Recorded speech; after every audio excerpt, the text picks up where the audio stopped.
आज प्रश्न भी कई हैं और कई प्रकार के प्रश्न भी हैं। शुरू करते हैं हम मुख्य प्रश्न से। शिव सूत्र 13 का श्लोक 19/5। जरूरतों, वासनाओं को कम करते जाओ। जरूरतों, वासनाओं को कम करते जाओ। वहाँ तक जाओ जहाँ वासनाएं और ज़रूरतें कम से कम हो जाएं,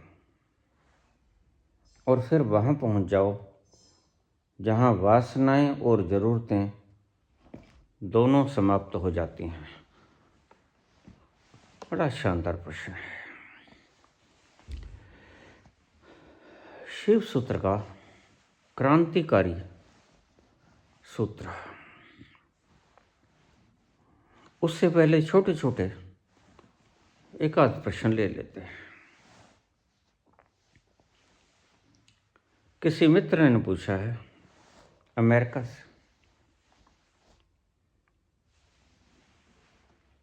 बाबा हम क्या करें? ट्रंप जीत गए हैं और इन्होंने जो नीतियां बनाई हैं, अब हमें वापस जाना पड़ेगा। आप इस सारे प्रकरण को थोड़े से शब्दों में हमारे लिए कैसे व्याख्यायित कर सकोगे? एक प्रश्न तो ये है। साथ साथ मैं इसका जवाब भी देते रहता हूँ, फिर मूल श्लोक पर आएंगे। पूछा है हम क्या करें?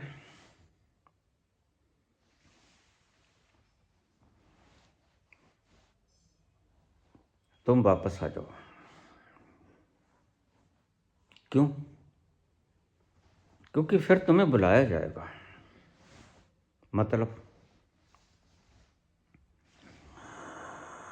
मतलब फिर काम आदमियों को करना पड़ेगा। हंसो मत। तुम अपनी जून जानते हो, तुम किस तरह वहां रोजी रोटी कमाते हो। मैंने एक शब्द बोला कि काम आदमियों को करना पड़ेगा। तो क्या अब आदमी काम नहीं करते? तुम अपने आप को आदमी समझते हो? दिन भर रात तुम जुटे रहते हो दूसरे देश की तरक्की के लिए, और वो देश तुम्हें बाहर निकाल देता है। निकलो। अगर थोड़ी सी भी हया बाकी है ना, तो वापस आ जाओ।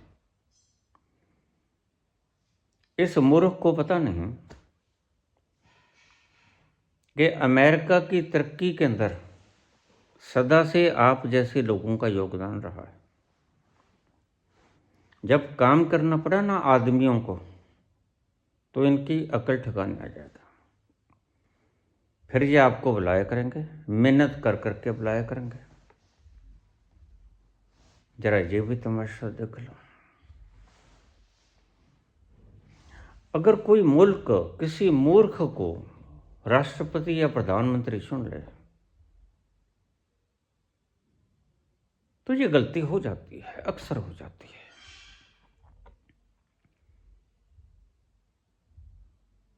मुझे पहले पहले जब ट्रंप की फोटो दिखाई गई, मुझे तो पता नहीं था, क्योंकि मैं तो एक कमरे की चार दीवारी में ही अपने आप को कैद कर रखा है।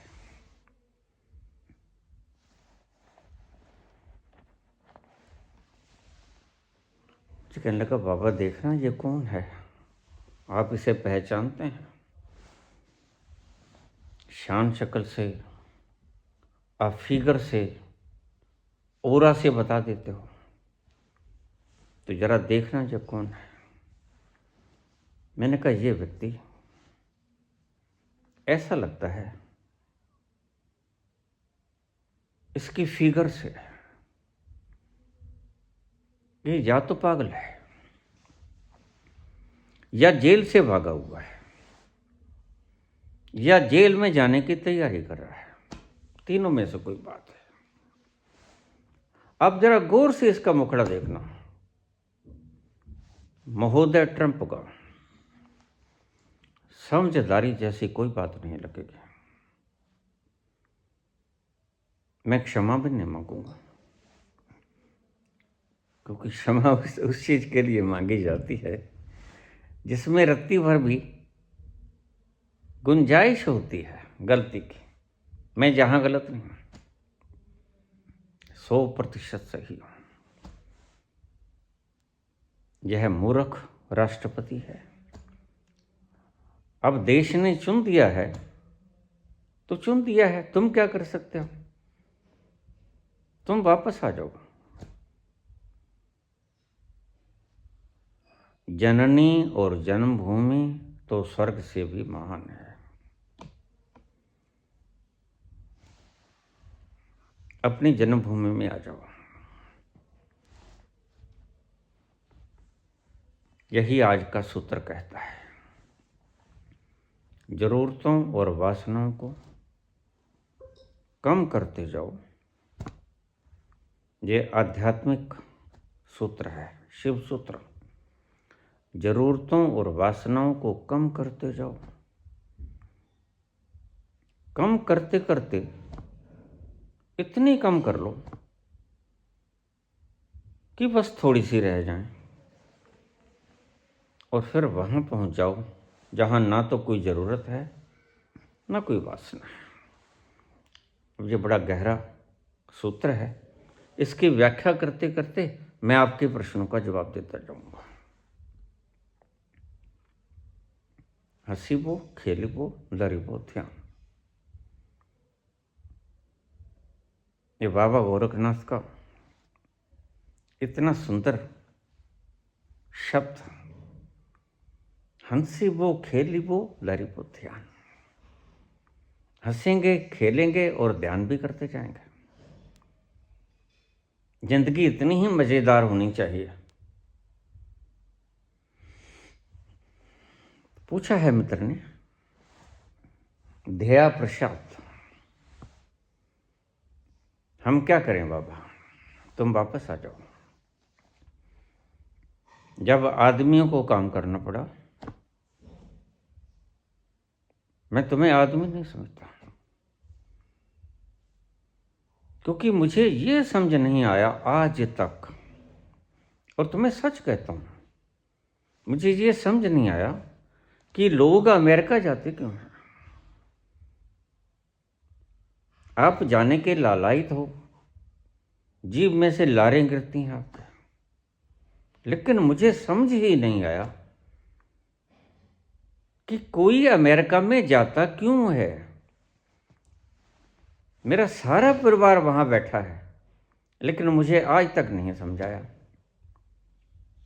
कि वहां लोग जाते क्यों हैं। मैं बताऊं, वहां लोग काम करने को जाते हैं। यहां पर काम है नहीं। जब तुम यहां आ जाओगे ना, तो यहां अपना काम खुद खोज लेना। हर जगह काम मिल जाता है, खोजने वाला चाहिए। इस देश को,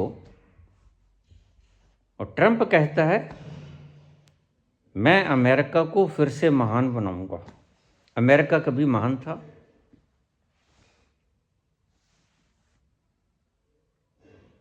अमेरिका कभी महान था? जो कभी गिर गया हो और फिर से तुम महान बनाओगे,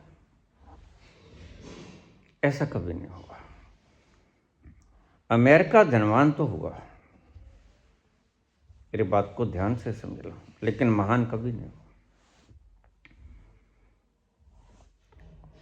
और भारत, हिंदुस्तान धनहीन तो हुआ, गरीब तो हुआ, लेकिन महान था और कभी महान हो जाएगा। तो अगर हमारे उच्चतम लोग, उच्च पदवी पर बैठे हुए लोग इसे विश्वगुरु बनाना चाहते हैं तो सोच गलत नहीं है, काम गलत हों यह बात अलग है। सोच गलत नहीं है। हम विश्वगुरु थे, हम सोने की चिड़िया थे। कभी किसी देश को हमारे सिवा सोने की चिड़िया का खिताब मिला है? इतिहास में नहीं मिला ना। बहुत पुराने मुल्कों में इंडिया है, इजिप्ट है, ईरान है, चाइना है। चाइना को नेता ऐसे मिले और लोग ऐसे मिले और ज़रूरतें थीं, भुखमरी थी। उन लोगों ने मेहनत की और मेहनत का परिणाम है जो आज चाइना $18 ट्रिलियन की अर्थव्यवस्था है। हिंदुस्तान कहाँ गच्चा खा गया? हिंदुस्तान मूर्खताओं में गच्चा खा गया। जहाँ के CJI कागज के गणेश की प्रतिमा की मूर्ति की पूजा कर रहे हैं, वहाँ अकल घास चरने चली गई, यह साफ हो जाता है। चीफ जुडिशल मजिस्ट्रेट, जिनके कंधों के ऊपर न्याय करने का भार है, दायित्व है, और सरे आम लोगों को दिखाते हैं पत्थर की या कागज की गणेश की मूर्ति की आरती उतारते हुए सपरिवार।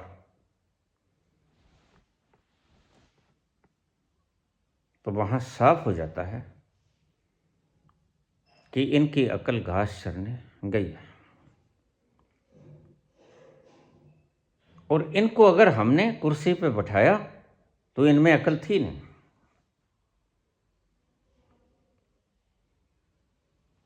मुझे लोग पूछ लेते हैं,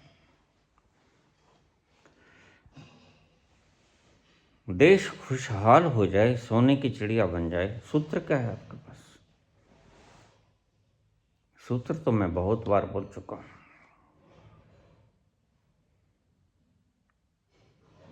धर्म नाम के इस पचड़े को संविधान में समाप्त कर दो। ये धर्म है जिसने हुलिया बिगाड़ दिया इस प्यारे प्यारे भारत का।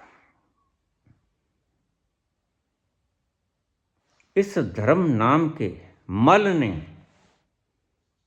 हिंदुस्तान का हुलिया बिगाड़ दिया। और कुछ किताबें ऐसी जिन्होंने मानव और मानव के बीच में खाई पैदा कर दिया। मनुस्मृति। ऊंच नीच तो होता है, जैसे स्वस्थ आदमी होता है और बीमार होता है। पूर्ण अंगों के साथ व्यक्ति पैदा होता है और अपाहिज पैदा होता है। वैसे ही कम बुद्धि और कम ज्यादा बुद्धि वाले भी पैदा होते हैं। यह समानता असमानता प्रकृति प्रदत्त है।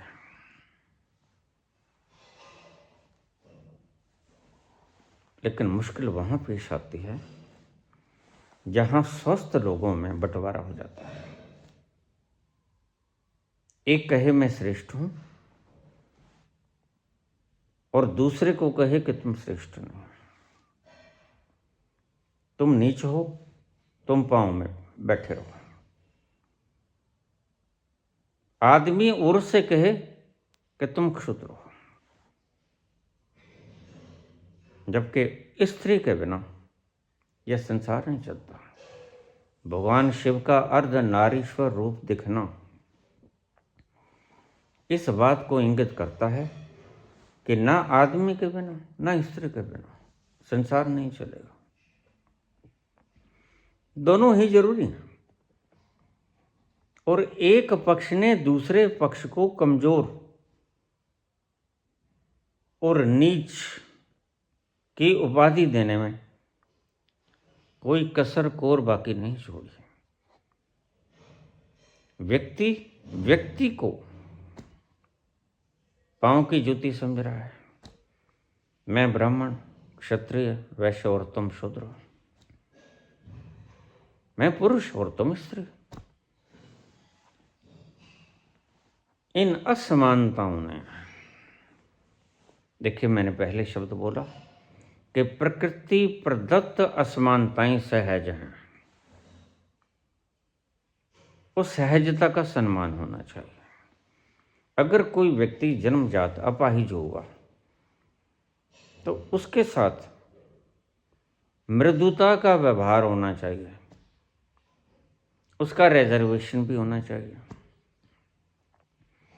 उसको एक्स्ट्रा सुविधाएं भी मिलनी चाहिए। जो चल नहीं सकता उसके लिए व्हील चेयर तो उपलब्ध करवानी पड़ेगी। ये प्रकृति प्रदत्त असमानताएं हैं। कोई कम बुद्धि वाला जन्म गया तो उसको वैसा ही काम दे दो भाई, चपड़ासी लगा दो।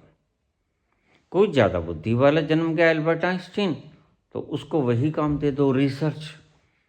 ये प्रकृति प्रदत्त चीज़ें हैं, इसमें मनुष्य का कोई योगदान नहीं। जैसी जैसी बुद्धि और शरीर, कईयों के शरीर कृष्णतनु होते हैं, कईयों के शरीर सुडौल होते हैं, तो सुडौल व्यक्तियों को शारीरिक काम दे दो और कृष्णतनु व्यक्तियों को थोड़ा सा कम पराश्रम का वाला काम दे दो। ये थी सही व्यवस्था। और कभी अगर ऐसी व्यवस्था आ जाए संसार में तो वो होगा राम राज।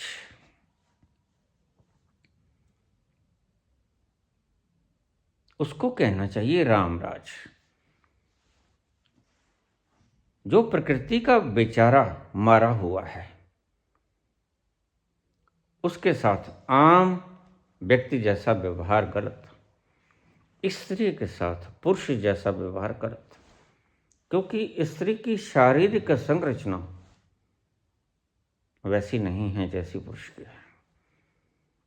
स्त्री महीने में 7 दिन बीमार रहती है, या तो कमजोर रहती है या बीमार रहती है। लेकिन पुरुष के साथ ऐसा नहीं होता। पुरुष तो पूरा महीना, पूरा साल तंदुरुस्त रहता है। तो स्त्री की बनावट ये है प्रकृति प्रदत्त। मेरी बातों को समझाना अच्छी तरह से, मैं बड़ा खोल के समझा रहा हूं। प्रकृति प्रदत्त असमानताएं, उनके साथ बर्ताव मृदुता से होना चाहिए। उनको एक्स्ट्रा फैसिलिटीज मिलनी चाहिए। अब कोई लंगड़ा है, नहीं चल सकता, उसको बैसाखी देनी पड़ेगी। कोई बिल्कुल नहीं चल सकता, उसको व्हील चेयर देनी पड़ेगी। स्त्री को उसके ढंग के, पुरुष को उसके ढंग के काम देने पड़ेंगे। बलवान को उसके ढंग के और कमजोर को उसके ढंग के। जो शक्तिशाली मस्तिष्क रखता है उसको वही रिसर्च के, और जो कमजोर मस्तिष्क रखता है उसको वही भाई पानी पुनी पिला दो, और क्या है। लेकिन जीवन यापन सभी का होना चाहिए। ऐसी होनी चाहिए व्यवस्था। लेकिन व्यवस्थाओं को हमने बिगाड़ दिया।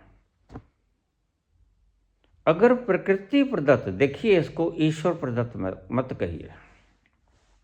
यहां गच्चा खा गए हम हिंदुस्तानी। हमने प्रकृति प्रदत्त चीजों को ईश्वर प्रदत्त बना दिया। ईश्वर ने पदार्थ की संरचना करके वह साक्षी होकर बैठ गया। काम चलाते हैं नियम प्रकृति के। प्रकृति भी बनाई परमात्मा ने। अब समझते जाना इस बात को। प्रकृति नियमों के अधीन चलती है और परमात्मा नियमों में नहीं चलता। परमात्मा सिर्फ साक्षी है। एनर्जी आती है वहीं से, बनाता है वह, नियम बनाए उसने, पदार्थ बनाया उसने। प्रकृति ने निर्माण कर दिया कमजोर का और प्रकृति ने निर्माण कर दिया बलवान का। तो पहली बात तो ये समझ लेना कि बलवान व्यक्ति का दायित्व बनता है कि वह निर्बल व्यक्ति की सहायता करे। गिर गया है कोई वृद्ध, कोई अशक्त, कोई अपाहिज, तो पास से गुजरने वाला बलवान व्यक्ति का दायित्व बनता है बाद में कोई और काम करे, पहले उसको उठाए, फिर अपने काम पे जाए। ऐसा संसार चाहिए था। आज क्या हो गया?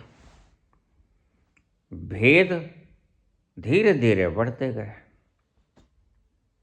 धीरे धीरे बढ़ते गए। आज क्या हुआ?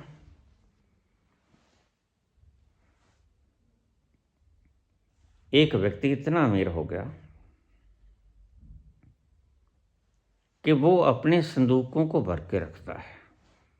संदूक छोड़ो, कमरों को भर के रखता है,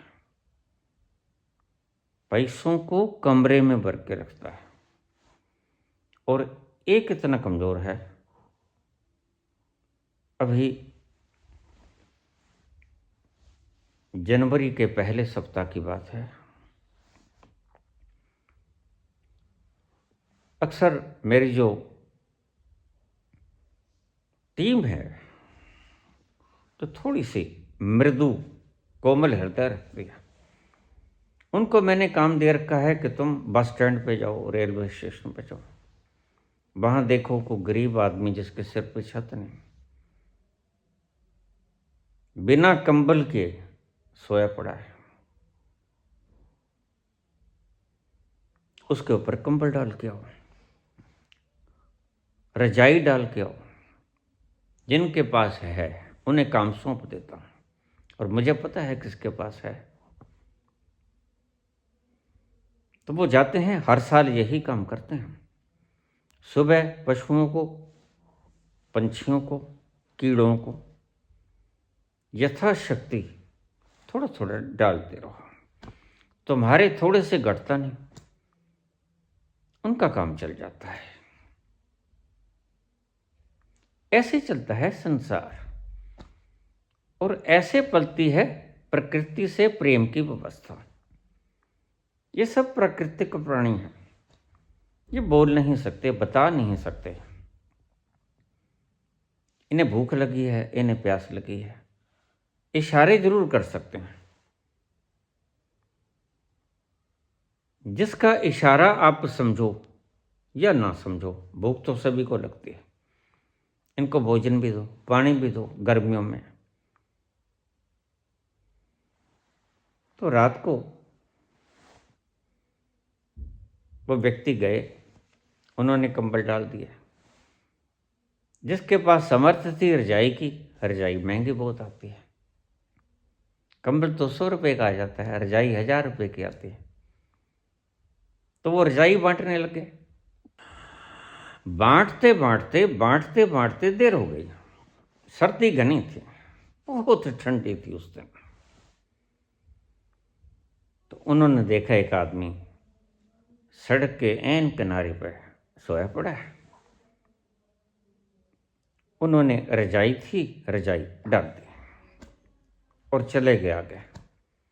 जिसके पास कंबल था कंबल डाल रहा था, रजाई थी रजाई डाल रहा था। और जब कंबल और रजाई बांट के वापस आए, फिर उन्हें पता चला कि जिस व्यक्ति के ऊपर रजाई डाली गई वह सर्दी से पहले ही मर चुका था। ये हाल है हमारे हिंदुस्तान का, और सिर्फ हिंदुस्तान का ही नहीं, अमेरिका जैसे समृद्ध मुल्कों में भी ऐसा होता है। तुम ये मत समझना कि वो समृद्ध है, वहाँ ऐसा कुछ नहीं होता। वैसा भी होता है, बस सिर्फ खबरें बाहर नहीं आती और वहाँ इक्का दुक्का होता है। यहाँ प्रचुर मात्रा में होता है। एक व्यक्ति का घर का कमरा भरा पड़ा है, एक व्यक्ति भूख से मर रहा है, एक व्यक्ति के अलमारी में 50 प्रकार के गर्म कपड़े पड़े हैं और एक आदमी ठंड से मर जाता है। ये भेद ये परमात्मा ने नहीं बनाया, ये भेद इंसान की पैदाइश है। फिर जिन्होंने कमरे भर लिए उन्होंने मीडिया खरीद लिया। मीडिया प्रचार करता है कि पिछले जन्म में इसने कोई पाप किया होगा तो ठंड से मर गया। कोई पाप नहीं किया। पाप किया होगा तो प्रकृति प्रदत्त कमी आएगी। कोई लंगड़ा, लूला, अंधा, ये है प्रकृति प्रदत्त। कोई मंदबुद्धि, कोई शरीर से विकार, कोई कमजोरी किसी तरह की, यह प्रकृति प्रदत्त है। लेकिन भूख से मरना, सर्दी से मरना, छत के न होने से मरना, यह प्रकृति प्रदत्त नहीं है, यह मानव प्रदत्त है। तुमने बांट लिया है लेकिन बराबर नहीं है, बराबर नहीं बांटा है। तुमने किसी को ज्यादा, यानी बंटवारा नहीं हुआ, छीना झपटी हुई है। दूसरे शब्दों में मैं कहूं तो अब इस बात पर आ जाओ, संत मत के हिसाब से अगर चलें, यह तो मैंने संसार मत के हिसाब से आपको बताया कि आप वापस आ जाओ, यहाँ काम कर लो। काम ही तो वहाँ करना है, काम ही तो यहाँ करना है। वहाँ की रोटी कोई विशेषता नहीं रखती, बल्कि सच पूछो तो यहाँ जब अमेरिकन गेहूं आया था, लाल रंग का, हमसे चबाया नहीं गया वो। 66 में लाल बहादुर शास्त्री की मृत्यु हो गई। 65 में अनाज की कमी हो गई। ये हमारे देश का इतिहास है, इसको गौर से सुनना। बहुत शॉर्ट शब्दों में आपको बताऊंगा, ज़्यादा वक्त मेरे पास भी नहीं है और ज़्यादा वक्त आपका भी नहीं लूँगा, और ये मेरा मुद्दा भी नहीं है। लेकिन अब पूछ लिया है तो मैं थोड़ा सा इसको बता दूंगा। तो 65 में यहाँ पर अमेरिकन गेहूं आया। 64 में 27 मई को मृत्यु हो गई। मैं दोपहर को जा रहा था सड़क पर, और तब टेलीविज़न थे नहीं थे, रेडियो था। रेडियो में से एक खबर आ रही थी कि हमारे प्रधानमंत्री जवाहरलाल नेहरू का निधन हो गया है। चलते चलते सड़क के ऊपर मैंने खबर सुनी, तो खबर उस दुकानदार ने ऊंची लगा दी थी कि सभी सुन सके। उसके बाद शास्त्री जी आए। खाने को अनाज नहीं था, तब तो देश के पास नहीं था। आज देश के पास तो बहुत है, व्यक्तियों के पास नहीं है जो भूखे मर जाते हैं।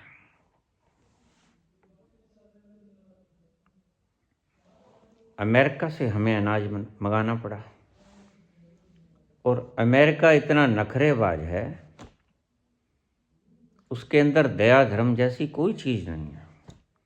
मेरे भाई बहन यहाँ आते हैं, वो एक शब्द बोला करते हैं मेरे से। वहाँ करीब 70-80 मेंबर्स हैं हमारे, और यहाँ जब यहाँ से गए तो बड़ा प्रेम था। उनकी भाषा में यहाँ लहू लाल है।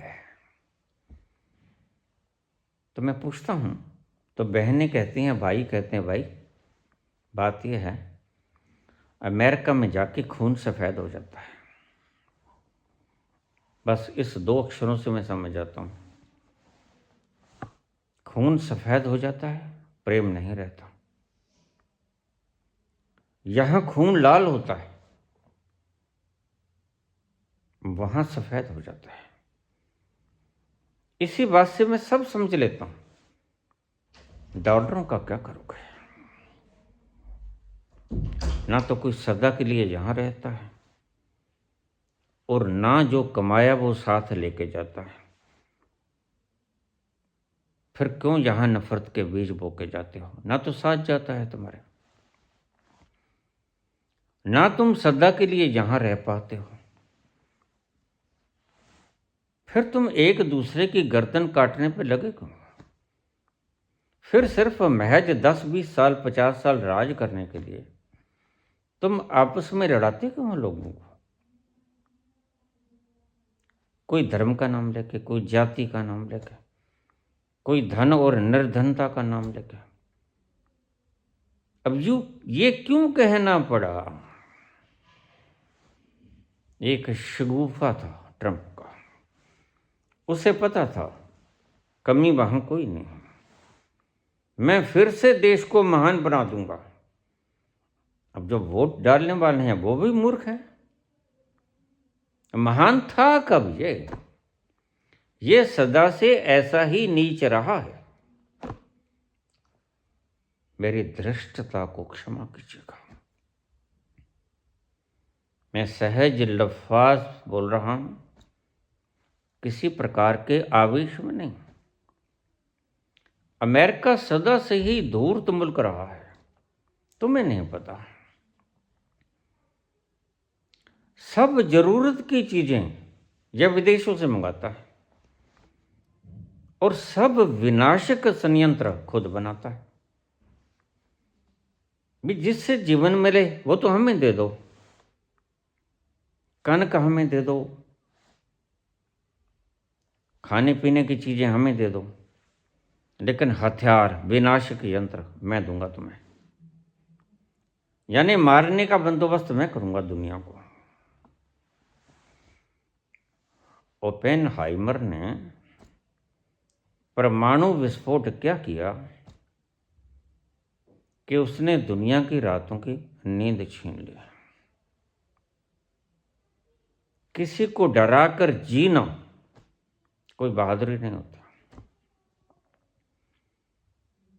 एक प्रकार से ये कायरता का सबूत होता है या निर्दयता का, दोनों में से एक है। या तो वो व्यक्ति निर्दयी है या कायर। अब तुम पूछते हो बाबा मैं क्या करूं? मैं तुम्हें कहता हूं तुम वापस आ जाओ। मैं जानता हूं तुम कितनी मेहनत करते हो। मैं यहां से गए हुए लोगों को जानता हूं, उसमें से मेरा परिवार भी है। जी तोड़ हाड़ तोड़ मेहनत करनी पड़ती है वहां।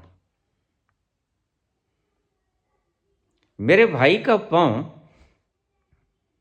गाड़ी में चढ़ते हुए जब उसकी विंडो बंद होने लगी तो उसमें फंस गया, तो सूझकर ऐसा हो गया, लेकिन उसके बावजूद भी उसे काम पर जाना पड़ा। ये कोई जीवन है? जो व्यक्ति दुख सुख में भी आराम नहीं कर पाता, वो कोई जीवन समझते हो तुम उसको? तो मैंने यह शब्द तो प्रयोग किए, जब तुम काम करने वाले वहां से आ जाओगे तो भूल जाओ कि गोरे काम कर सकेंगे। ये तुम्हें मैं भीतर की बात बताता हूं। गोरे भागकर यहां इन देशों में आ जाएंगे। गोरे मेहनत नहीं कर सकते। मेहनत तो अमेरिका से जो बाहर के लोग हैं वो ही कर सकते हैं, और उन्होंने ही अमेरिका को स्टैंड किया, उन्होंने ही अमेरिका को समृद्ध किया। अब इस मूर्ख को ये नहीं पता कि अमेरिका को जो महान तुम कहते हो वो बना कैसे। महान तो है नहीं, वैसे अमीर है, सिर्फ धनपति है, सुविधाएं हैं, तो वो कैसे बना? वो बाहर के लोगों के परिश्रम से बना। बाहर के लोगों ने परिश्रम किया, तुम लोगों ने जाके परिश्रम किया, तो अमेरिका आज यहां। तुम वापस आ जाओ, इनका हाल देखना तुम। 1 साल में इनकी भूतनी भूल जाएगी। ये कहते हैं तुम्हें निकालेंगे, मैं कहता हूं तुम कहो कि हम निकलेंगे। नौकरियां अमेरिकन को देंगे, दो, फिर भार भी वो ढोएंगे, काम भी वो करेंगे। उन्हें तो आदत है कि 7 दिन में वैसे भी वो 5 दिन काम करते हैं, 2 दिन मौज उड़ाते हैं। और जो 5 दिन काम करते हैं वो भी 2.5 दिन ही करते हैं, वो काम वाम नहीं करते। काम के नाम पर वो आराम ही करते हैं। काम तो तुम लोग करते हो। तुम देखो जरा, थोड़ा सा मेरी बातों में सत्यता देखो। मैंने अच्छी तरह से अमेरिका को देखा है और उसके भीतर की बात को जान पहचान कर बोल रहा हूं। सभी मुल्कों ने मिलकर अमेरिका को संपन्न कर दिया। संपन्न हुआ है, सिर्फ महान नहीं हुआ। महान बनना तो बहुत और बात होती है। महानता क्या होती है, इसका स्वाद अमेरिका आज तक नहीं चख सका। महानता चखी तो कुछ मुल्कों ने चखी। महानता चखी हिंदुस्तान ने चखी। महानता चखी चाइना ने चखी, वो समृद्ध भी हुआ और महान भी हुआ। ईरान ने चखी, इजिप्ट ने चखी, यूनान ने चखी। ये थे महान। ये तो कल के उठे हुए लोग जो आपने ही जाकर आबाद कर दिए, उनके प्रयास से अमीर हुए हैं, सिर्फ महान नहीं हुए हैं। महान तो ये हो भी नहीं सकेंगे, क्योंकि जिनकी बेस कमजोर होती है ना, उसके ऊपर बहुमंजिला इमारत खड़ी नहीं हो सकती। अमेरिका की नींव बहुत कमजोर है, उथली उथली सी है। जैसे हम 100 मंजिला इमारत की नींव 2-3 फुट की डाल दें।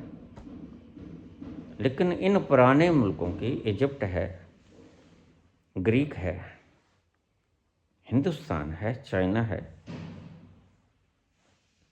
इनकी नींव बड़ी गहरी है, बहुत गहरी नींव है। इनके ऊपर कितनी मंजिलें इमारत डालते रहो, ढाते रहो, डालते रहो। महान ये हैं, ये हुए हैं। इन्होंने महानता का स्वाद चखा है। अमेरिका में कभी आज तक महानता का स्वाद नहीं चखा। बता दो, वैज्ञानिक पैदा हुए होंगे, महान व्यक्ति कोई पैदा नहीं हुआ। महान तुम कहते कैसे हो? यह सूत्र महानता की तरफ इशारा करता है। इसलिए मुझसे पूछो हो तो मैं कहता हूं तुम वापस आ जाओ। वो तुम्हें भेजे ना भेजें, वो तुम्हें डिपोर्ट करें ना करें, तुम खुद ही वापस आ जाओ। इनकी भूतनी भूल जाएगी। अब ये शब्द सुन लो, इनके अर्थ सुन लो, तुम्हें समझ आ जाएगी। इस मूर्ख बंदे के पीछे मत चलो। ये जानता नहीं मेरी नींव कितनी कमजोर है। तो मैं कह रहा था कि जब पहली बार मैंने इसकी फ़ोटो देखी, मैंने कहा या तो ये जेल से भाग के आया, या ये पागल खाने से भाग गया, पागल है, या ये पागल खाने या जेल खाने में जाने की तैयारी कर रहा है। आप इसके चेहरे को, बॉडी लैंग्वेज को और मुख को अच्छी तरह से देख लो। अमेरिका वासियों को इसका खौफ हो सकता है, हम लोगों को इनका कोई खौफ नहीं। हम वाचाल होकर बोलेंगे, हम पूर्ण शक्ति से बोलेंगे और सत्य बोलेंगे। अमेरिका में महानता नाम की कोई चीज नहीं हुई आज तक, और अगर कभी अमेरिका महान होगा तो तुम लोगों के कारण होगा। अब हम सूत्र को लें।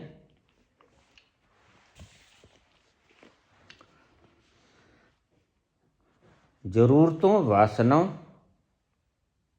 को कम करते जाओ, वहां तक जाओ जहां वासनाएं और जरूरतें कम से कम हो जाएं, और फिर वहां पहुंचे जाओ जहां जरूरतें और वासनाएं दोनों ही न बचें। ये शिव का सूत्र है। अत्यंत प्यारा सूत्र है। ये हैं महानता के लक्षण। जो व्यक्ति डिपेंड हो जाता है, स्वावलंबी, जिसकी जरूरतें कम कर ली, जिस व्यक्ति ने वासनाओं पे लगाम लगा दी, जरूरतों को कम कर लिया। जरूरी नहीं है कि 6 बार कपड़े बदलने। किसने, कौन से वैद्य ने कहा तुम्हें कि 6 बार कपड़े बदलो और उससे व्यक्ति महान हो जाएगा? नहीं। महान होने में 6 बार कपड़े बदलना कोई जरूरी नहीं होता। 7 बार साड़ियां बदलने से कोई महान नहीं होता, अमीर हो जाता है, ये ठीक। फजूल खर्चीला हो जाता है, ये ठीक। महंगी चीजें खाने से कोई महान नहीं होता। महंगी चीजें खाने से ये होता है कि वह पैसे वाला है, बस इतना। आइए हम सूत्र बोलें। इस सूत्र को समझने से पहले एक छोटा सा काम करो। अपने बचपन में लौट जाओ।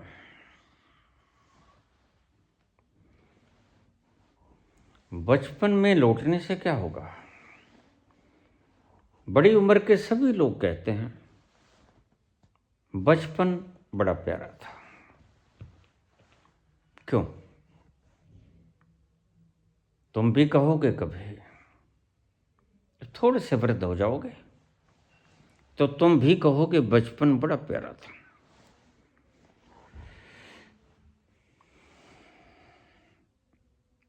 बचपन बड़ा प्यारा था, उसको इस सूत्र के साथ कनेक्ट कर।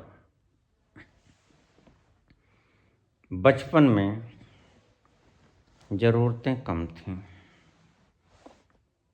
बचपन में वासनाएं नाम मात्र थीं।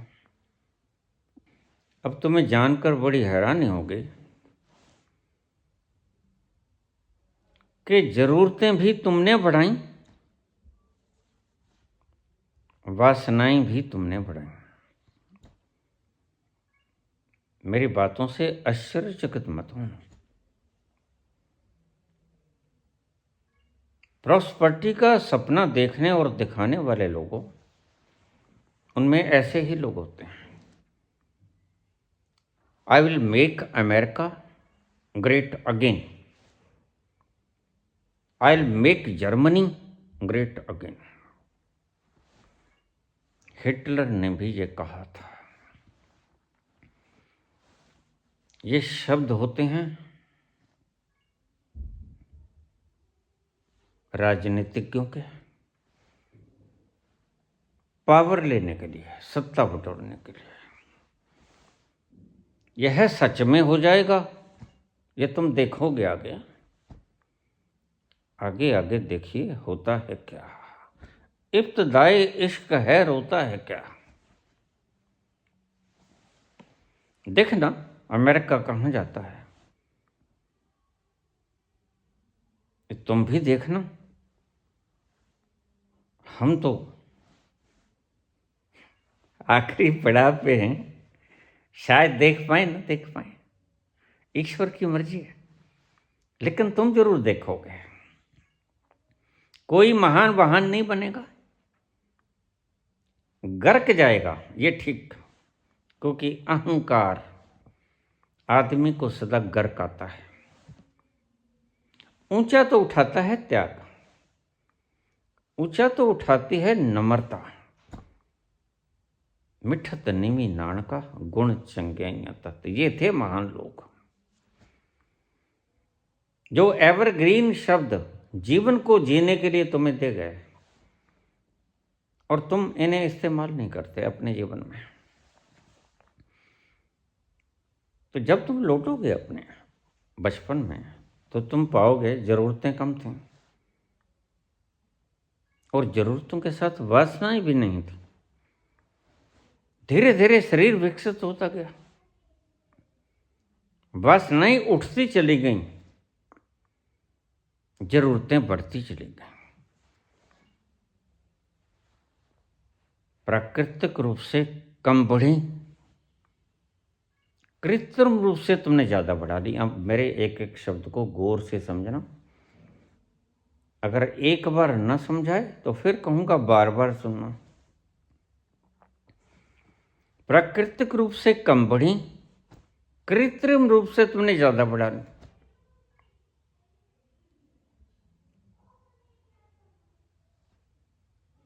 वासनाएं भी बढ़ती हैं, जरूरतें भी बढ़ती हैं, लेकिन इतनी नहीं बढ़ती प्राकृतिक रूप से जितनी तुमने तूल दे दी, जितनी तुमने बढ़ा दी। और ये सूत्र वही कहता है, समय के साथ, शरीर का ढांचा परिवर्तन होने के साथ प्राकृतिक रूप से कुछ तुम्हारी वासनाएं बदल जाती हैं, इच्छाएं बदल जाती हैं, शौक बदल जाते हैं, जरूरतें थोड़ी सी ज़्यादा हो जाती हैं। मैंने शब्द प्रयोग किया थोड़ी सी ज़्यादा।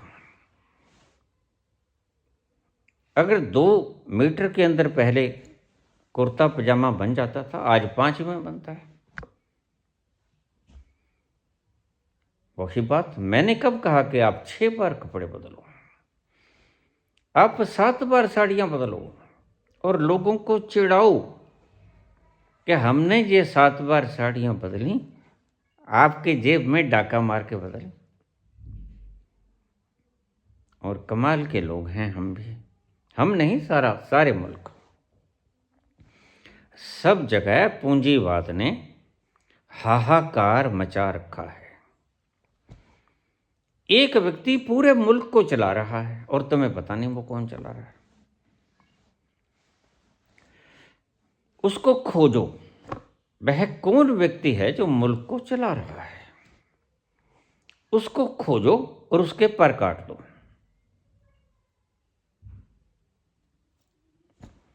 ताकि वो उड़ ना सका। क्या होगा जब उसके पर कट गए, वो धड़ाम से नीचे गिर पड़ेगा। और इतनी संपत्ति है विश्व में, अकेले इंडिया की बात नहीं कर रहा हूं, शिव का ये सूत्र विश्वव्यापी है। इतना धन माल है धरती पे कि ना कोई भूखा सोएगा, ना कोई नंगा, ना कोई सर्दी गर्मी से, ना कोई बिना छत के मरेगा नहीं। वासनाएं हमने इतनी बढ़ा दी, हम सो सकते हैं 10 बाई 10 के कमरे में। मैं सो रहा हूं, मेरी तरफ देखो, इंसान हूं, तुम्हारे जैसा इंसान हूं। और क्षमा करना, तुम सारे दिन दुखड़े भोगते रहते हो और मैं 24 घंटे मेरे भीतर दिवाली मनती रहती है। इसको किसी तंज की तरह मत लेना, मैं हकीकत बोल रहा हूं। सदा दिवाली सादगी और 8वां पहर आनंद। मुझे कोई परिस्थिति आके विचलित नहीं करती। क्यों? क्योंकि मैं इस शिव के सूत्र के आखिरी पहरे पे पहुंच गया। तुम भी मेरे ही जैसे हो, मेरे में कुछ भी भिन्नता नहीं है जो तुम में ना हो। ऐसा कुछ भी नहीं है मेरे में। बदला क्या है? बदला है सिर्फ जरूरतें, वासनाएं। वासनाओं को धीरे धीरे कम करो। यह मूर्ख लोगों की बातें हैं कि वासनाएं हमसे चिपट जाती हैं, हम वासनाओं से नहीं चिपटते। मैं उल्टी बात कहता हूं। वासनाएं तुम्हारा कुछ नहीं बिगाड़ सकती। आसमान में जाते हुए बादल तुम्हारा क्या लेंगे? सिर्फ माहौल को सर्द या गर्म कर देंगे, तुम्हारा कुछ नहीं लेंगे। इन वासनाओं को तुम पकड़ते हो। ये सहज प्राकृतिक रूप से उठना स्वाभाविक है, लेकिन भोगने के लिए पकड़ते हो तुम। You are responsible for. तुम इन्हें पकड़ते हो तो तुम भोगते हो,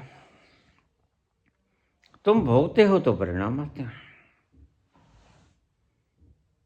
और तुम्हें नहीं पता, एक बार की वासना भोगी हुई उसका फल क्या निकलता है।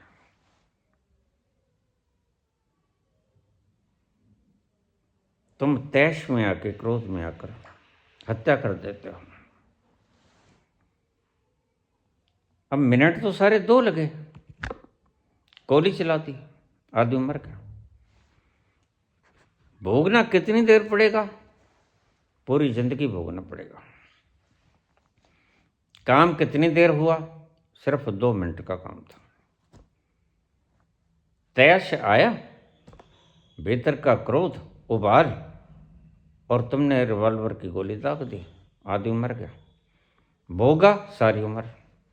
बस ऐसे ही तुम्हारे कर्म, वासनाएं हैं। वासनाओं को तुम भोग लेते हो, उसके परिणाम नहीं जानते। परिणाम बाद में आते हैं। जब परिणाम आते हैं तो तुम रोते हो। तो मैंने क्या कहा? वासनाओं को कम करो। ये सूत्र बोल रहा है, शिव सूत्र। जरूरतों को कम करो।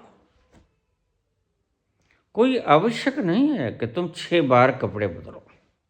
मैं फिर कहूंगा वही बात। कोई आवश्यक नहीं है कि तुम 7 बार साड़ियां बदलो। ये तो लोगों को चिढ़ाने की बात है।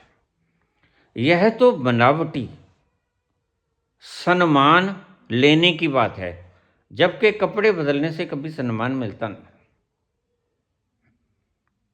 चरित्र बदलना होगा। मिठत नीमी नानका, गुण चंगे तत्व।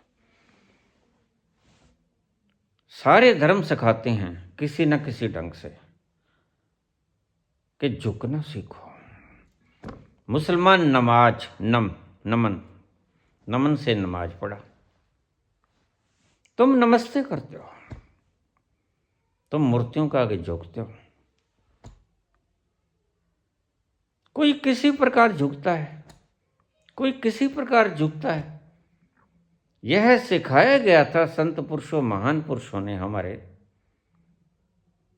कि अगर जिंदगी में मिठास लेके आनी है तो नम्रता को जिंदगी का पर्याय बना लो। नम्र होना सीखो। नम्रता मीठे फल लेके आएगी, और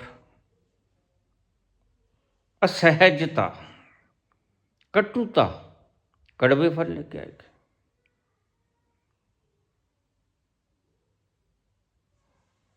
नमन करना सभी ने सिखाया, कोई भी धर्म हो, लेकिन तुमने नम्र होना सीखने के बजाय तुम अकड़े। शरीर झुका, तुम नहीं झुके। और ये न झुकना अहंकार के बढ़ने का प्रतीक कारण बना, और अहंकार का बढ़ना तुम्हारे दुख के बढ़ने का कारण बन गया। संत तुम्हें रोज समझाते हैं जो बात। सहजता में अगर झुकोगे तो झुकने से क्या मिलेगा तुम्हें? अपने भीतर उतरोगे। झुकना, अपने भीतर जाना भी तो, भीतर उतरना भी तो नमनता से होता है। और नमाज पढ़ के हो जाओ, दंडवत करके हो जाओ, प्रणाम करके हो जाओ, निरअहंकारी होके हो जाओ।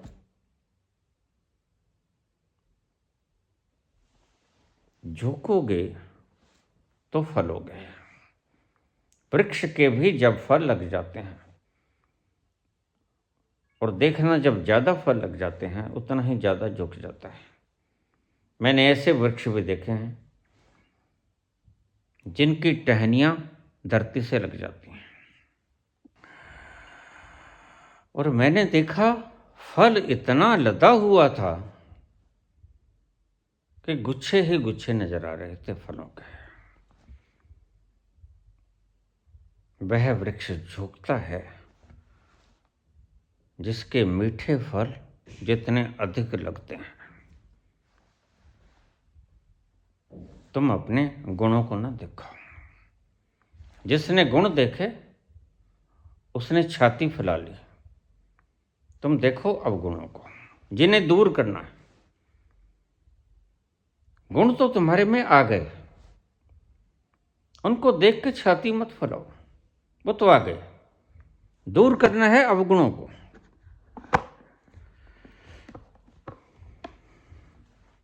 अवगुणों को दूर करने से फल लगेंगे गुच्छे, मीठे फल लगेंगे। और जब तुम्हारा वृक्ष झुकेगा टहनियाँ, तो तुम्हें जो आनंद आएगा वो भोग में नहीं आता। ओगन विखे साही बात, कोई ना मेरी थां। ओगन विखे साही बात, कोई ना मेरी थां। जेते रोम शरीर दे, ओ तुम वध गुना। जेते रोम शरीर दे, ओ तुम वध गुना। ओ तो वध गुना रखें चरना दे कोल मेरा वालिया। वालिया मेरा वालिया, वालिया मेरा वालिया। साइयां रखी चरना दे कोल मेरा वालिया। साइयां, जिसको खत्म करना है उसकी तरफ देखो, अपने अवगुणों को देखो। और परमात्मा से कहता है ये भक्त कि मेरे अवगुण तू ना देखा, क्योंकि मैंने मेरे अवगुण देख लिए। जितने मेरे शरीर के रोम हैं उससे ज्यादा मैंने गुनाह किया है। ओगन विखे साही बातें, कोई ना मेरी थां। मेरा मुकाबला कोई नहीं कर सकता। जेते रोम शरीर दे, ओ तो बद गुना। जितने शरीर में रोम है मेरे, उससे ज्यादा मेरे गुनाह हैं। लेकिन हे परवरदिगार, हे रहम करीम, मेरे अवगुणों की तरफ मत देख, अपनी रहमतों की तरफ देखो। कह दूंगा साफ हशर में पूछेगा अगर खुदा। ये बात कहीं और की थी, ढाल कहीं और रह गई। कह दूंगा साफ हशर में पूछेगा अगर खुदा। लाखों गुनाह किए तेरी रहमत के जोर पे। तू रहम करीम है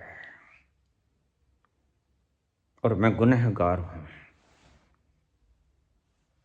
गुनाह होना स्वभाव है मेरा, ह्यूमनिस्ट टू एरर्स।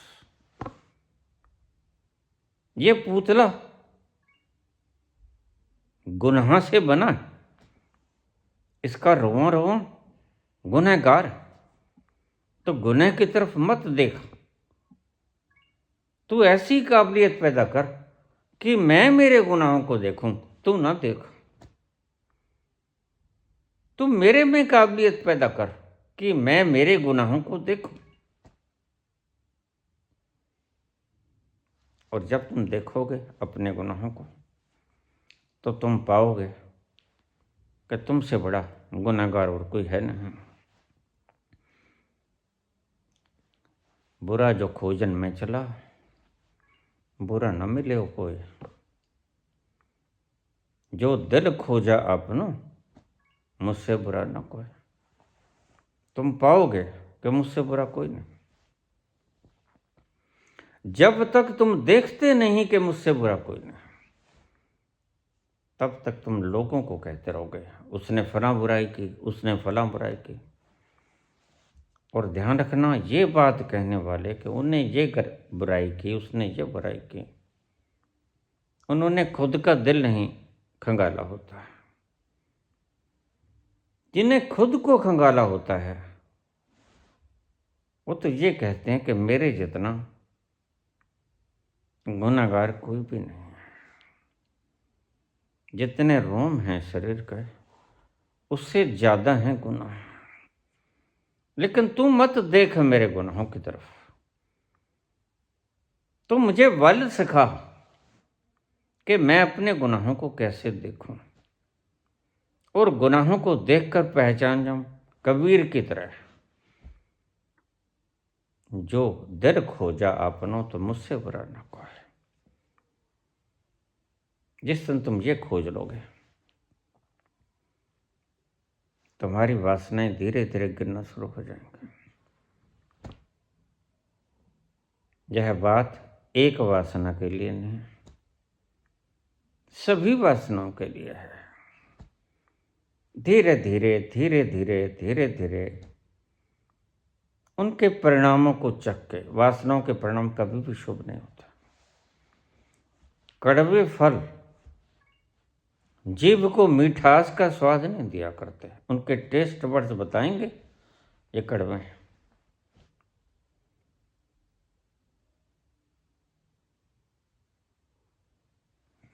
कड़वे हैं, भोग कड़वे हैं, खाने से पता चल जाएगा।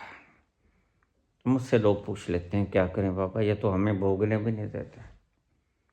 यही तो मैं कहता हूं तुम्हें, इतना तो भोग लो कि शरीर बच जाए। वो भोग नहीं है, वो जरूरत है।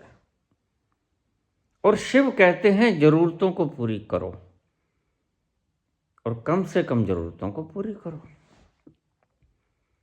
जरूरतों को कम कर लो। अब इन दोनों का मैं संबंध बता दूं थोड़ा सा। दोनों का संबंध है, बड़ा गहरा संबंध है, क्योंकि मैं जानता हूं, मैंने अनुभव किया है। जरूरतों को कम करोगे। सबसे बड़ी जरूरत क्या है? खाना।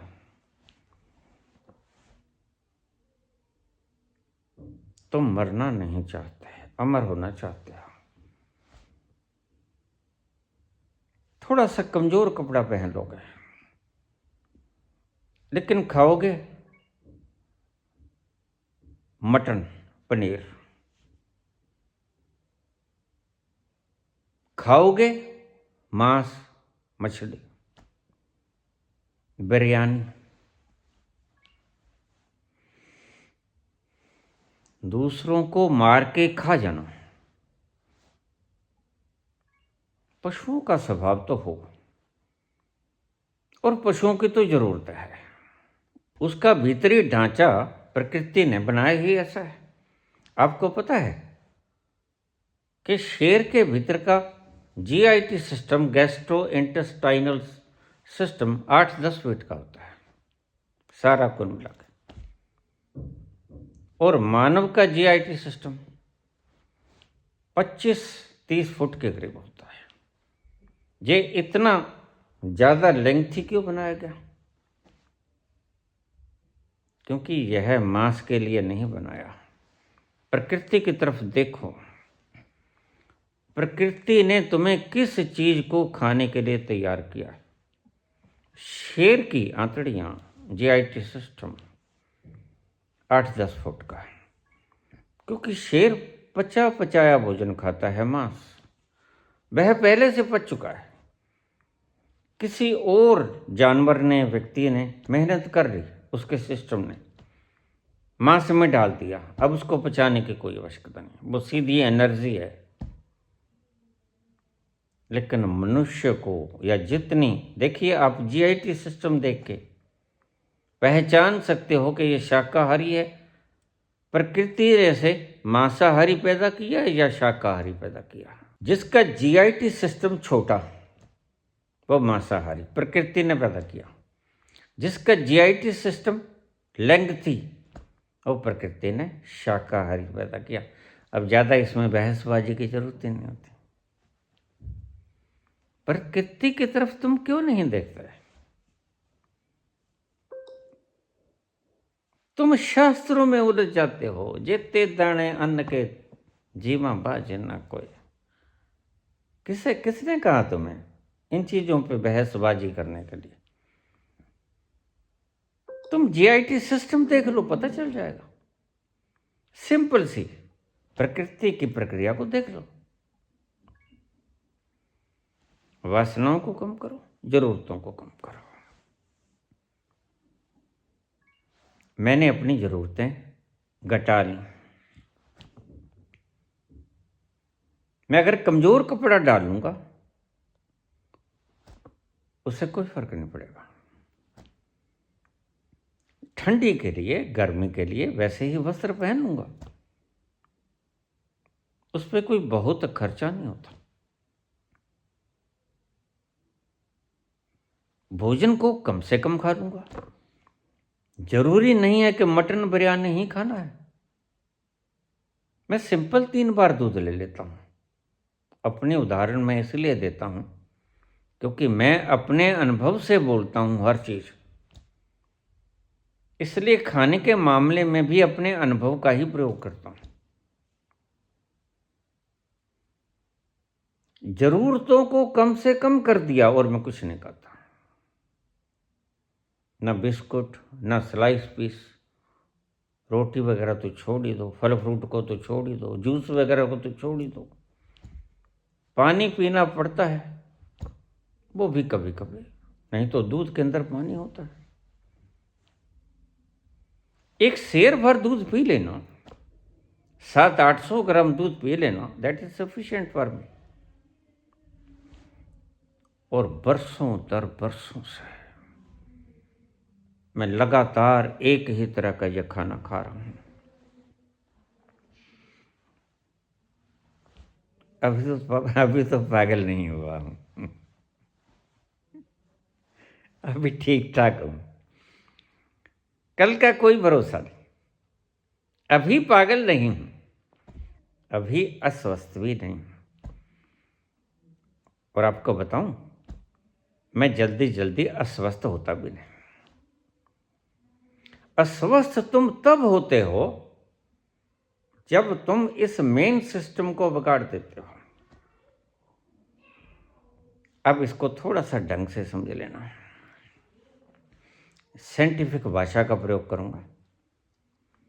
तुम्हारे भीतर शरीर को निरोग करने की शक्ति है, ऑटोमेटिकली प्रकृति ने दी। वह तुम्हें निरोग बनाए रखती है। इसलिए बंदर की उदाहरण मैं तुम दूंगा। बंदर सुबह सुबह खा लेता है जितना खाता है, पेट भर के खा लेता है, बस एक बार। उसके बाद सारा दिन बंदर कुछ नहीं खाता। जो बंदर सारा दिन खाते हैं वो बीमार हो जाते हैं।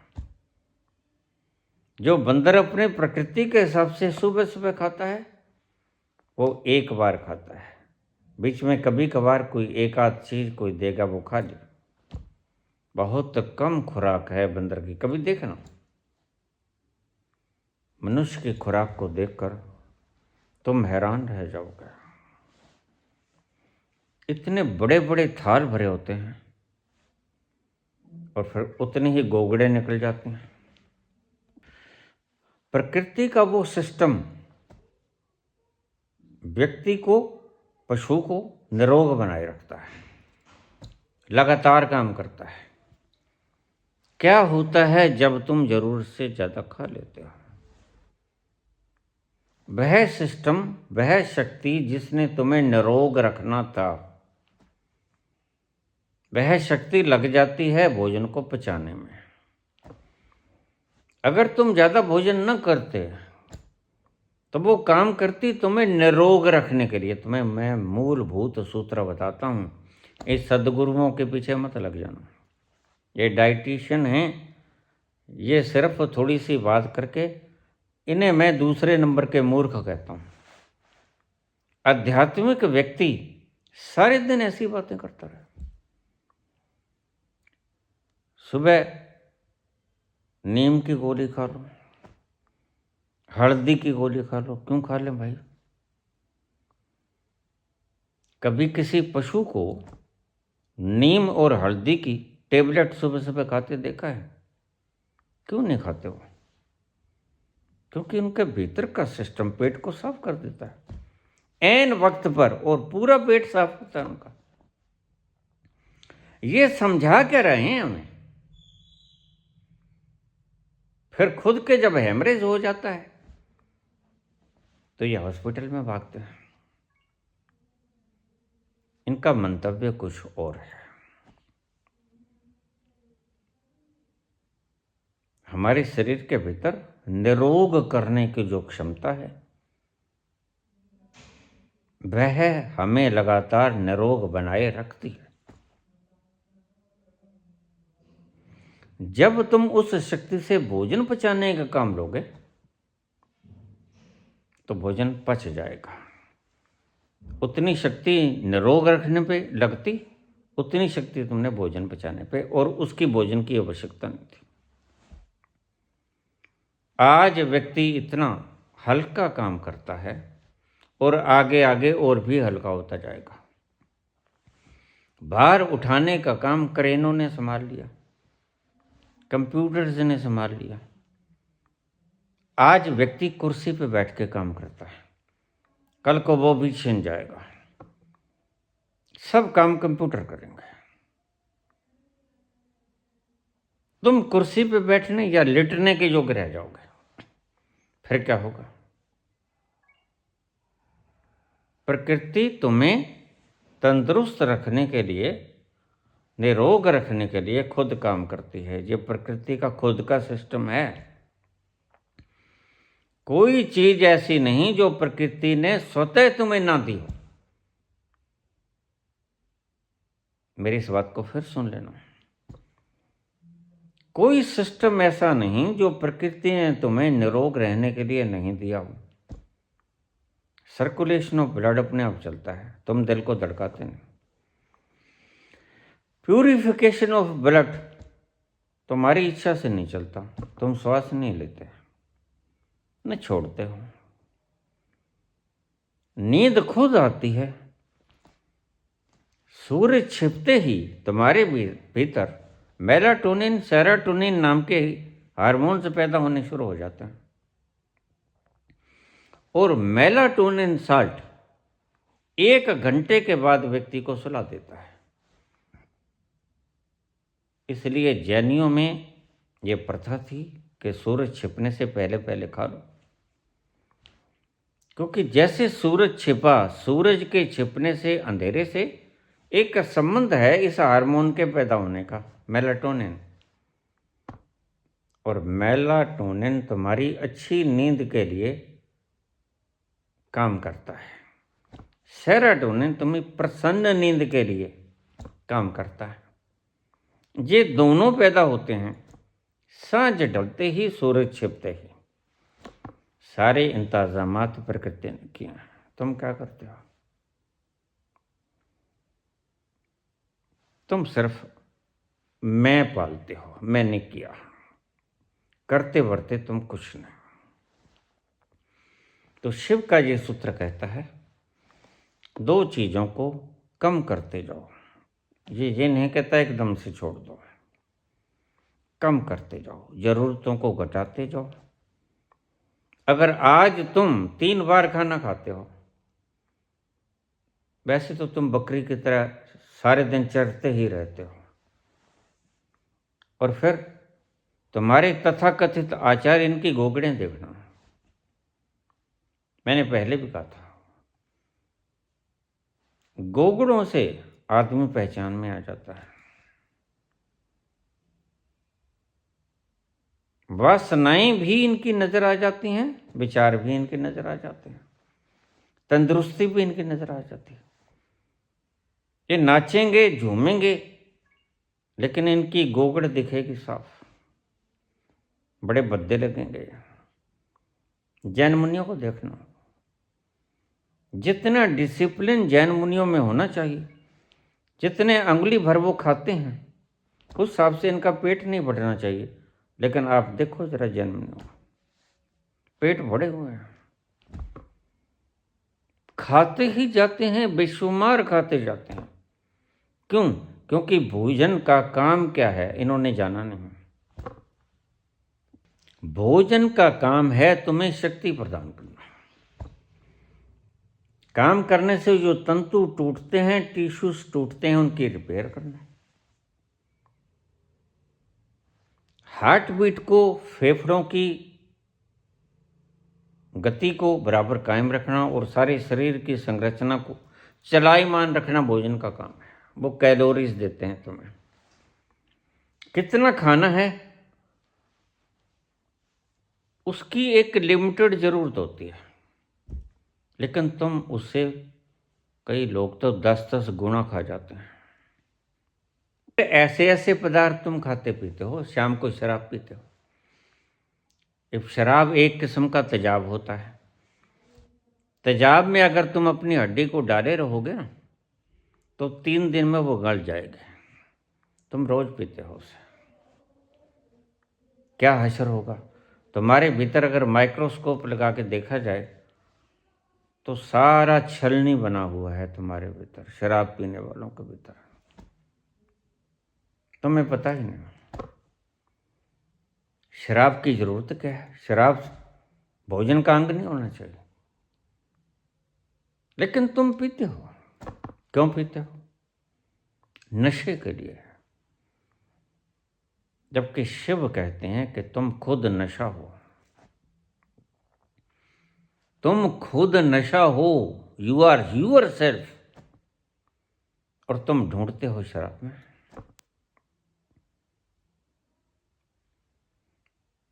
उस नशे तक पहुंचने के लिए अपने भीतर उतर जाओ, किसी शराब की जरूरत नहीं पड़ेगी।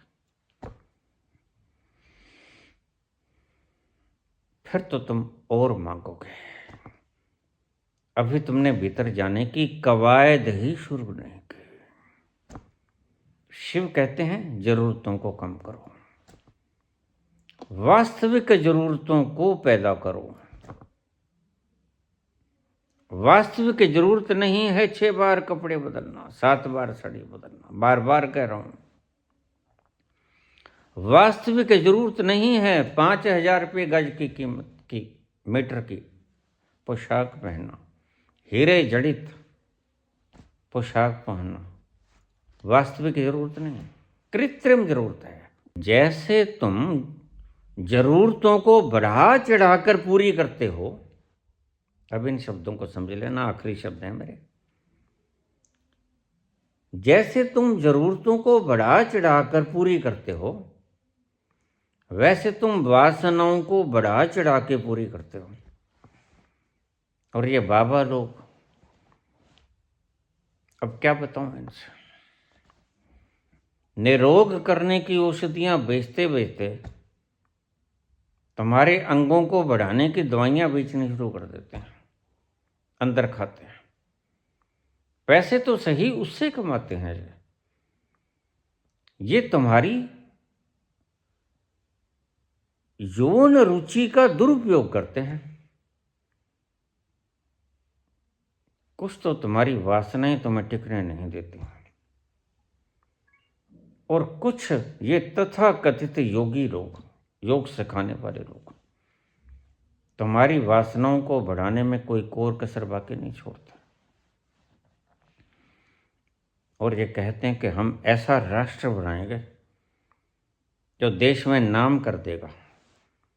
देखिए, देश विदेश में नाम के लिए भीतर ओज की जरूरत होती है, तुम ये मत भूल जाना। स्वामी विवेकानंद शिकागो में बोले और उनके प्रत्येक शब्द के भीतर ओज छलकता था। उठने लगे थे, उठने का वक्त था सुनने वालों का शिकागो में, लेकिन जब उसने कहा माई अमेरिकन ब्रदर्स एंड सिस्टर्स, तो उसकी सुरीली आवाज को सुनकर सभी बैठ गए। यह ओज का प्रभाव था। और तुम लोग अंगों को बढ़ाने की दवाई देके तुम खाक के योगी हो। तुम अगर न जन्मते तो ज्यादा अच्छा था। तुम्हारे जीवन पर ही धिक्कार है। इससे ज्यादा शब्द मैं नहीं बोल सकता, मेरे पास है ही नहीं, मैं बोलूंगा कि तुम लोगों की यौन इच्छाओं का व्यापार करते हो। फिल्में बनाने वाले ऐसे ऐसे दृश्यों को बनाते हैं जो तुम्हारी यौन इच्छाओं को भड़काते हैं। और शिव क्या कहते हैं? जरूरतों को और वासनाओं को कम करो। ऐसे उपाय करो जिनसे वासनाएं कम हों। तो कैसे होंगे? जो यौन इच्छाओं को भड़काते हैं वहां जाओ ही मत। लेकिन तुम्हारे तो आज मोबाइल भरे पड़े हैं ब्लू फिल्म से, जिनको हमने चुनकर भेजा है। मेंबर ऑफ पार्लियामेंट या मेंबर ऑफ असेंबली, बहुत बारगी वो लोग ब्लू फिल्म्स देखे हुए पकड़े गए हैं दिन भर। जैसे इन्हें शौक है, इन्हें सारे दिन इनके सिर में कामदेव घुसा रहता है। ये देश को लीड क्या करेंगे? रोज किसी न किसी के ऊपर कोई व्यभिचार का, रेप का केस लग जाता है। ये लाख बचने की चेष्टा करते हैं और इनके सुप्रीमो इन्हें बचाते हुए। ऐसे लोगों को मत सुनो जो दुष्टों को बचाने और दुष्टों को बढ़ाने में रुचि लेते हैं। सही राजनीतिकों का चयन करो जो मेहनती हैं, जो ईमानदार हैं, जो साहसी हैं और जो मुसीबत आने पर स्टैंड ले सकते हैं। में म्याने नहीं लगते बकरी की तरह।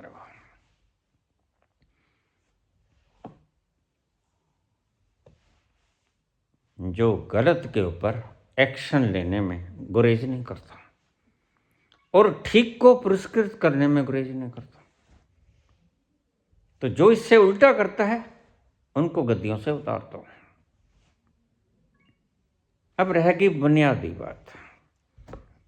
जब तक ये पूंजीवादिता को बढ़ावा संसार भर में चलता रहेगा तब तक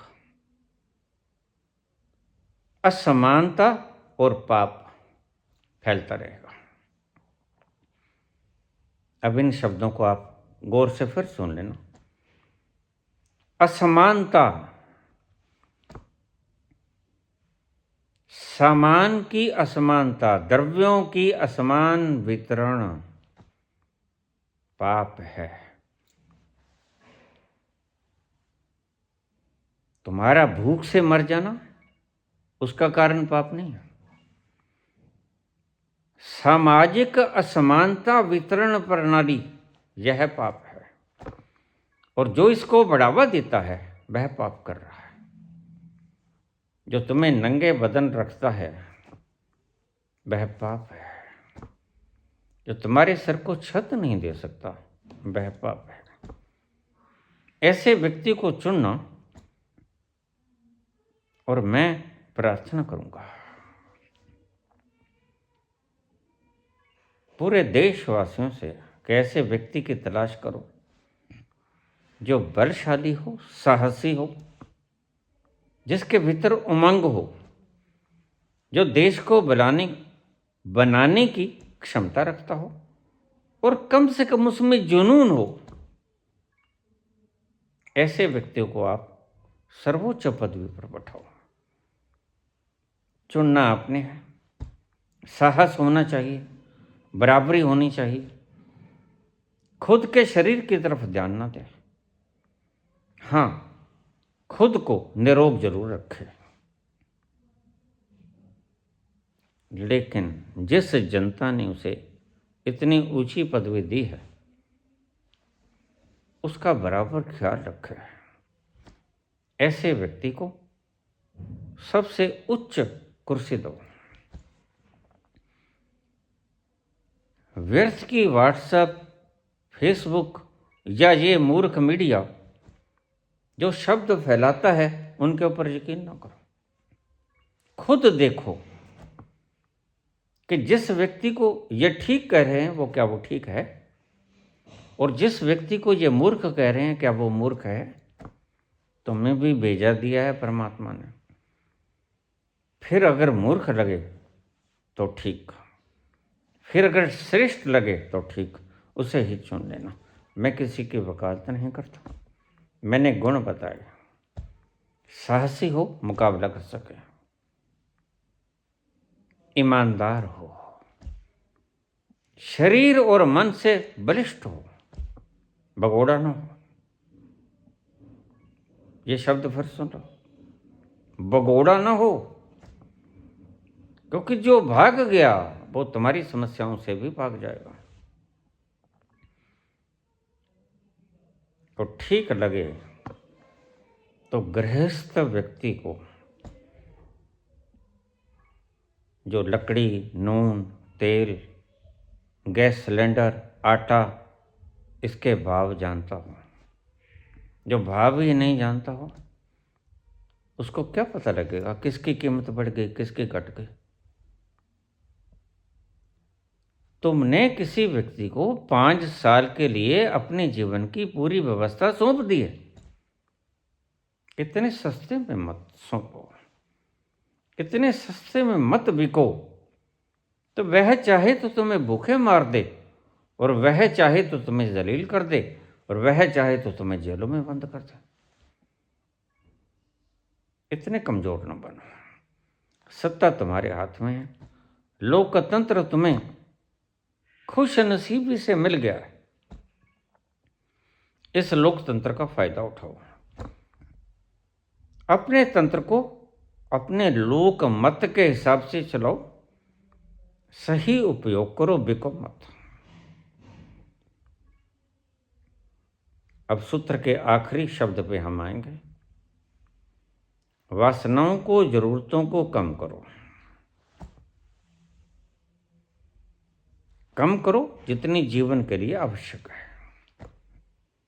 पेटू मत बनो, स्वाद के लिए मत खाओ, सेहत के लिए खाओ।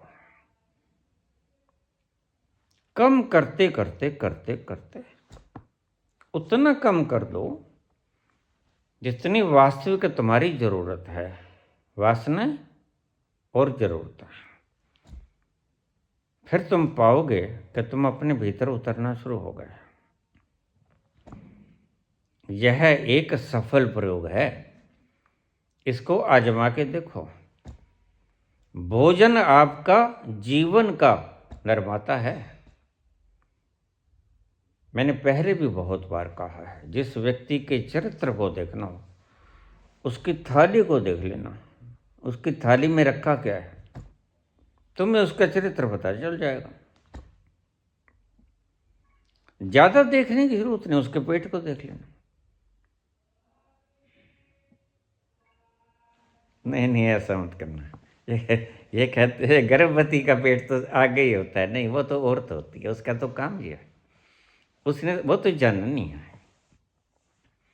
उसने तो जन्म देना है एक जीवन को। वो गलत नहीं कह रहा हूं मैं, उसने तो तुम्हें भी जन्म दिया है।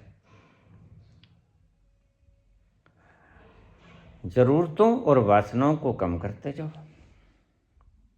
कम करते करते कम इस सतह पे ले आओ कि बस उससे कम नहीं गुजारा होता। वहां रुक जाओ, तुम्हारा मंतव्य पूरा हो जाएगा। और ये कहते हैं शिव कि तुम उस तल पर पहुंच जाओगे जहां न वासनाएं रहती हैं न जरूरतें रहती हैं। और ये बहुत गहरी बात है। अब ये बात कहने वाली तो है नहीं, ये बात तो है अनुभव की, अनुभव करने वाली बात है। कह के सिर्फ तुम्हें समझा देता हूं, वहां पहुंच जाओगे जहां ना तो तुम्हारी जरूरत बचेगी और ना ही तुम्हारी वासना बचेगी। श्री कृष्ण गोविंद हरे मुरारे, हे नाथ नारायण वासुदेव, श्री कृष्ण गोविंद हरे मुरारे, हे नाथ नारायण वासुदेव।